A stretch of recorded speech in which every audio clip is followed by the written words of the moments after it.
আমার নবী বলে আবু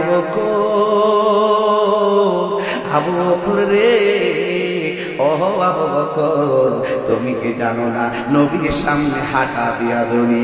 তুমি কি জানো না নবীর কণ্ঠের উপরে কণ্ঠ তোলা বিয়াদবি? কথা কোন ঠিক কিনা বলো?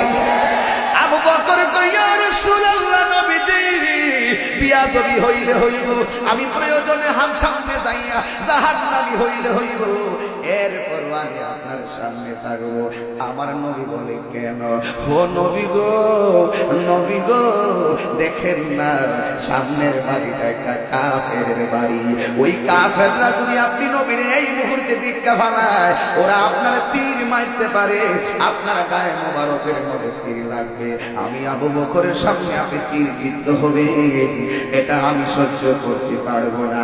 ইয়া রাসূলুল্লাহ, আমি আপনার সামনে থাকবো, আপনার সামনে তাইকা একটা বুঝি না, দুইটা বুঝি না, ইয়া রাসূলুল্লাহ, প্রয়োজনে তীর লইতে লইতে আমি আবু বকরের জীবনটা আপনার সামনে বিলাইয়া দিব, আপনার গায়ে মোবারকে একটা তীরের আঘাত লাগতে দিতাম না।